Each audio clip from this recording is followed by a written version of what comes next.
My dear students, as you know, the whole country and almost the whole world is affected by COVID-19 epidemic. All schools and colleges are closed according to government order. Therefore, in these circumstances, online teaching is necessary. You should also take interest seriously in these online classes for completing the syllabus on time. मेरे प्रिय विद्यार्थी, जैसा कि आप सभी लोग जान रहे हैं, वर्तमान समय में पूरा भारतवर्ष और करीब करीब पूरा संसार कोरोना वायरस की वजह से कोविड-19 नामक महामारी से ग्रस्त है और ऐसी दशा में सोशल डिस्टेंसिंग मेंटेन रखने के लिए सरकार ने भीड़ भाड़ वाली जगहों जैसे स्कूलों आदि को बंद कर दिया है और इस परिस्थिति में स्कूल वालों को ऑनलाइन टीचिंग करानी पड़ रही है और इस ऑनलाइन टीचिंग के तहत जो क्लासेस चल रहे हैं उससे जिस क्लास से आप रिलेटेड हो उस क्लास को गंभीरता से लें ताकि आपका सिलेबस टाइम से पूरा हो सके। Today, I want to teach you the fourth portion, part 4 of the first chapter, number system.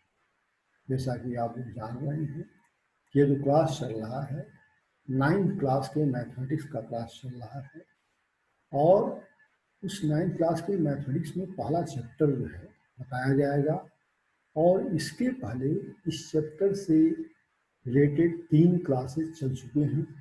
आज यह चौथा क्लास है और उस चौथे क्लास में जो चीज़ें बताई जाएंगी तो इस प्रकार है। According to this teaching point, I will tell you the various steps of the solution of questions given in exercise 1.3. आज हम आप लोगों को इस चैप्टर के एक्सरसाइज 1.3 के सवालों को बताएंगे।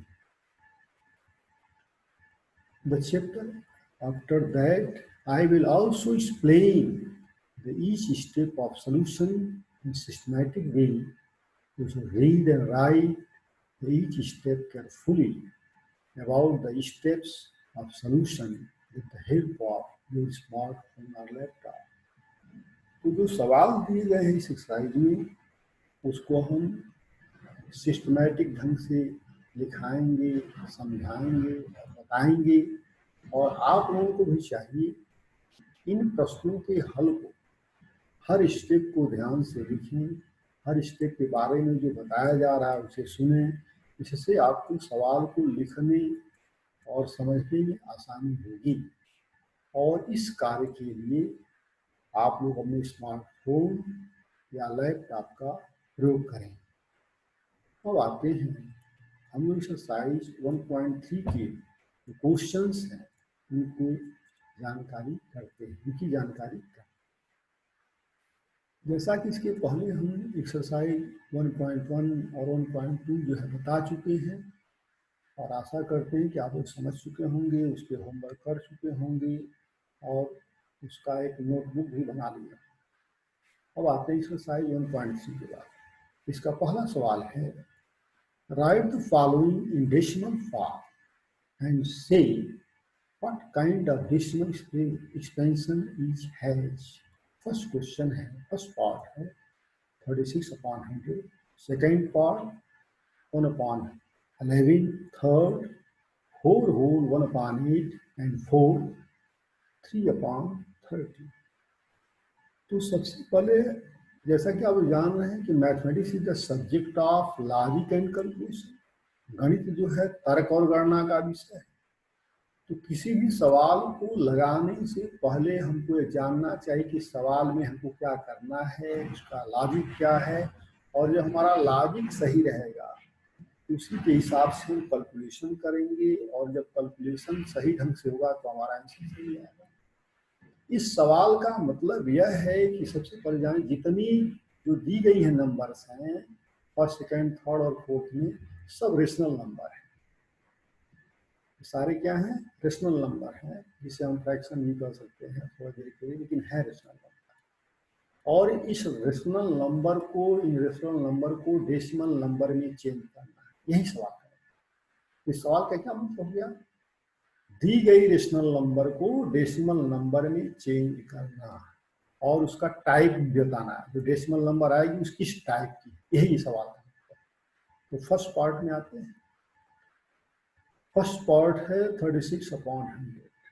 तो अगर 36 को 100 से डिवाइड करें तो 0.36 आएगा, मतलब यह स्टॉप हो जाएगा और इसको हम टर्मिनेटिंग डेसिमल एक्सपेंशन कहेंगे। Terminating decimal expansion. सेकेंड है 1/11, यानी कि 1 को यदि हम रफ पेपर पर 11 से डिवाइड करें, 1 को रफ पेपर पर 11 से डिवाइड करें तो जो आंसर आएगा 0.090909 बार बार आता रहे, मतलब यह रिपीट होता रहे। फिर क्या नहीं, ऊपर वाले में रिपीट नहीं होगा, ऊपर वाले में 6 के बाद समाप्त हो जाएगा। इसमें जो है आंसर आएगा 0.090909, यानी 09 बार बार रिपीट होगा, इसलिए इसका नाम दूसरा होगा non terminating and recurring decimal extension. Recurring means bar bar repeat होना, इसमें जो डिजिट आएगी बार बार रिपीट होती जाएगी, इसीलिए एंड सो ऑन लिखा गया है, डॉटेड डॉट करके एंड सो ऑन लिखा गया। इस तरह की नंबर जब आ रहे जो समाप्त ना हो, बार बार रिपीट हो, उसको हम कहते हैं non terminating and recurring decimal expansion. Recurring का फिर मतलब जान लीजिए रिपीटिंग, बार बार उसकी आवृत्ति। अब थर्ड क्वेश्चन है 4 होल 1/8। ये कंपाउंड फ्रैक्शन है। कंपाउंड फ्रैक्शन को हम सिंपल फ्रैक्शन में चेंज किए हैं। कैसे? 8 को 4 से मल्टीप्लाई किए तो 32 हो गया, और 32 में जब 1 ऐड कर दिए तो 33 हो गया। इस तरह से 4 होल 1/8 चेंज हो गया 33/8 में। और जब 33 को हम रफ पर डिवाइड करेंगे 8 से तो आएगा 4.125, मतलब पूरा पूरा कट जाएगा। डेसिमल में तो आएगा लेकिन पूरा पूरा कट जाएगा, मतलब इसमें ऐसा नहीं कि कोई नंबर बार बार रिपीट की जाएगी। तो ऐसे नंबर को जो पूरा पूरा कट जाता है डेसिमल के बाद, उसको हम टर्मिनेटिंग डेसिमल एक्सपेंशन कहते हैं। नॉन टर्मिनेटिंग नहीं कहेंगे, टर्मिनेटिंग डेसिमल एक्सपेंशन कहेंगे। और जब कोई डिजिट बार बार रिपीट करती है और समाप्त नहीं होती तो उसे नॉन टर्मिनेटिंग कहते हैं। तो क्या है 4.125, मतलब स्टॉप हो गया, इसलिए इसको कहेंगे टर्मिनेटिंग डेसिमल एक्सपेंशन, जिसको हम हिंदी में कहते हैं शांत दशमलव संख्या। शांत दशमलव संख्या। और फोर्थ है 3/13। अगर हम 3 को रफ पेपर पर 13 से डिवाइड करें तो आएगा 0.230769, और यही समाप्त नहीं हुआ, फिर शुरू हो जाएगा 230769। ये बार बार 230769 आता रहेगा और कभी भी ये नंबर पूरी नहीं कटेगी। यानी कि मतलब यह है कि 230769 जो है बार बार रिपीट होता है, इसलिए इसके ऊपर लाइन खींची गई है। ऐसी नंबर को इसमें बार बार डिजिट रिपीट होते रहते हैं, non terminating and recurring decimal extension कहते हैं। इसमें डिजिट बार बार रिपीट हो और इतने का नाम न ले, इसको कहेंगे non terminating and recurring decimal extension, मतलब अशांत दशमलव संख्या, अशांत दशमलव संख्या। इस तरह से हम लोग इस सवाल में देखें कि रेशनल नंबर को डेसिमल नंबर में चेंज किया गया और उसका टाइप भी बताया गया। ये टर्मिनेटिंग डेसिमल नंबर है, नॉन टर्मिनेटिंग डेसिमल नंबर। अगर वह डिजिट रिपीट नहीं कर रही है तो टर्मिनेटिंग डेसिमल नंबर है, और डिजिट रिपीट कर रही है बार बार, मतलब बंद होने का नाम नहीं ले रही है, तो इसे हम कहेंगे नॉन टर्मिनेटिंग डेसिमल। अब आते हैं क्वेश्चन नंबर 2। क्वेश्चन 2 है you know that 1/7 equal to 0.142857। Can you predict? Predict माने भविष्यवाणी करना होता है, प्रिडिक्टिंग भविष्यवाणी करना। but the decimal expansion of 2/7, 3/7, 4/7 are without actually doing the long division method. इसके पहले वाले सवाल में हमको डिवीजन करना पड़ा था, यानी कि रफ पेपर पर डिवीजन करना था। इस सवाल में दी गई रेशनल नंबर को डेसिमल नंबर में चेंज करने के लिए डिवीजन करने की जरूरत नहीं है। यही सवाल का मतलब। इस सवाल में दी गई रेशनल नंबर्स को डेसिमल नंबर में चेंज करने के लिए डिवीजन की आवश्यकता नहीं।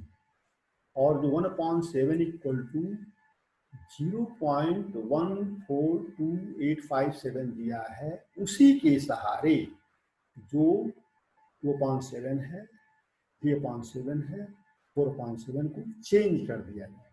देखिए इसका सोल्यूशन कैसे होता है। Because 1/7 equal to 0.114287 this is given in the question. इसी के सहारे अगला सवाल देयरफॉर 2/7 इक्वल टू जो है 2/7 1/7 का 2 टाइम्स है। 2/7 जो है 1/7 का 2 टाइम्स है, तो जो उसकी वैल्यू है 0.142857 में 2 से मल्टीप्लाई कर देंगे और मल्टीप्लाई करेंगे तो हो जाएगा 0.285714 हो गया, इसकी वैल्यू हो गई। और फिर थर्ड है 3/7। 3/7 जो है 1/7 का 3 टाइम्स है, तो जो दी गई वैल्यू है 1/7 की 0.142857 उसको 3 से मल्टीप्लाई कर देंगे तो आ जाएगा 0.42857। तो इसका जवाब। फिर आगे बढ़ते हैं। जो 4/7 है वह 1/7 का 4 टाइम्स है। तो 1/7 की जो वैल्यू है 0.142857 उसको 4 से मल्टीप्लाई कर दिए, यह भी हो गया 0.571428। मतलब इसमें जो है 1/7 की जो वैल्यू दे दी गई क्वेश्चन में, उसी के सहारे हम 2/7, 3/7, 4/7 जो रेशनल नंबर्स हैं इनको हम चेंज कर दिए डेसिमल नंबर में, और सब नॉन टर्मिनेटिंग। अब आते हैं question number 3। Express the following the form P/Q where P and Q are integers and Q is not 0। First question है 0.6, सेकेंड है 0.47, थर्ड है 0.001। इस सवाल का मतलब जानिए, लॉजिक इसका समझिए। इसके पहले जो हम लोग फर्स्ट और सेकेंड क्वेश्चन को सॉल्व किए हैं, उन दोनों क्वेश्चन में रेशनल नंबर को डेसिमल नंबर में चेंज किया गया है, पहले में भी और दूसरे में। मतलब रेशनल नंबर को डेसिमल नंबर में चेंज किया गया। लेकिन यह सवाल ऐसा है कि इसमें इसको डेसिमल नंबर को रेशनल नंबर में चेंज करना, उसका उल्टा है। डेसिमल नंबर दी गई और उसको रेशनल नंबर में चेंज करना है। अब आते हैं first question. 0.0p equal to P/9 formula है, जिसे देखिए मतलब तीन तरह की डेसिमल नंबर होती है। एक टर्मिनेटिंग डेसिमल नंबर, एक प्योर टर्मिनेटिंग डेसिमल नंबर, और एक क्या होता है टर्मिनेटिंग एंड नॉन टर्मिनेटिंग। एक टर्मिनेटिंग हो गया और एक नॉन टर्मिनेटिंग हो गया, और दूसरा जो हो गया टर्मिनेटिंग एंड नॉन टर्मिनेटिंग। पहला जो है नॉन टर्मिनेटिंग और दूसरा जो है टर्मिनेटिंग एंड नॉन टर्मिनेटिंग दोनों है, और तीसरा केवल जो है केवल नॉन टर्मिनेटिंग। तो आते हैं फर्स्ट क्वेश्चन को, इसको फार्मूलेस करेंगे। 0.t इक्वल होता है P/9। इसका मतलब यह होता है कि हम जो न्यूमरेटर है उसमें मतलब नॉन टर्मिनेटिंग डिजिट को रख देते हैं, और डिनोमिनेटर में जितनी नॉन टर्मिनेटिंग डिजिट है उतना 9 लिख देते हैं। ये फार्मूला है। इस तरह से 0.6 हो गया इक्वल टू 6/9 हो गया। 9 कहाँ से आया? सुन लीजिए, जो 6 नॉन टर्मिनेटिंग डिजिट है उसको हम न्यूमरेटर में डाल देंगे, और इसके लिए इस नॉन टर्मिनेटिंग डिजिट के लिए हम 19 लिख देंगे और इसको सिंप्लीफाई कर लेंगे तो 2/3 हो जाएगा, दोनों को 3 से कैंसिल कर देंगे, ड्यू टू फार्मूला है। और फार्मूला क्या है, टर्मिनेटिंग डेसिमल नंबर को रेशनल नंबर में चेंज करना। दूसरे सवाल को थोड़ा ध्यान से देखेंगे आप लोग। बिकॉज 0.47 को चेंज करना है, इसके लिए फार्मूला बनाएंगे 0.PQ। इसमें क्या है, इस नंबर का फर्स्ट पोर्शन P जो है टर्मिनेटिंग है और Q नॉन टर्मिनेटिंग। तो जब ऐसा सवाल होता है, इसको मिक्स्ड डेसिमल नंबर बोलते हैं। तो जब कुछ टर्मिनेटिंग भी हो और कुछ नॉन टर्मिनेटिंग हो, तो इसके लिए फार्मूला होता है कि न्यूमरेटर पोर्शन में पूरी नंबर में से टर्मिनेटिंग नंबर को माइनस कर दिया जाए। ध्यान सुनिएगा, पूरी नंबर में से टर्मिनेटिंग डिजिट या टर्मिनेटिंग नंबर को माइनस कर दिया जाता है, और नीचे जितने टर्मिनेटिंग डिजिट हैं, नॉन टर्मिनेटिंग डिजिट हैं, नॉन टर्मिनेटिंग डिजिट हैं, उसके लिए 9 और टर्मिनेटिंग डिजिट के लिए 0 लिखा जाता है। यह फार्मूला है। फिर से सुनिए, इस सवाल में इस डेसिमल नंबर में पहला P जो है वह टर्मिनेटिंग है और Q नॉन टर्मिनेटिंग है। तो मतलब इस क्वेश्चन में टर्मिनेटिंग और नॉन टर्मिनेटिंग दोनों तरह की डेसिमल नंबर है। तो इसको चेंज करने के लिए पूरे नंबर PQ में से टर्मिनेटिंग नंबर P माइनस करेंगे और डिनोमिनेटर में नॉन टर्मिनेटिंग के लिए 19 और टर्मिनेटिंग के लिए 0 लिख देंगे। तो हो जाएगा 47 - 4/90, और इसको जब माइनस करेंगे तो 43/90, और ये इसका जो सिंपलेस्ट पार्ट है। अब इसमें आते हैं थर्ड क्वेश्चन। थर्ड क्वेश्चन में जो डेसिमल के बाद तीनों डिजिट जो हैं नॉन टर्मिनेटिंग है, लाइन के खींचना जो हम भूल गए हैं, आप लोग खींच लेंगे, सेकेंड वाले में भी और थर्ड वाले में। तो PQR को, जिसमें तीनों डिजिट जो हैं नॉन टर्मिनेटिंग हैं, चेंज करने के लिए सीधे हम 999 लिख देंगे, क्योंकि हम बताएं नॉन टर्मिनेटिंग डिजिट के लिए नीचे उतने 9 लिखना पड़ता है।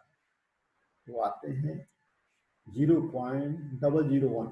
ये तीनों डिजिट इसके जो है टर्मिनेटिंग है, मतलब लाइन वाले हैं। तीनों डिजिट क्या है, नॉन टर्मिनेटिंग है, यानी कि लाइन वाले हैं। 001 के ऊपर लाइन है।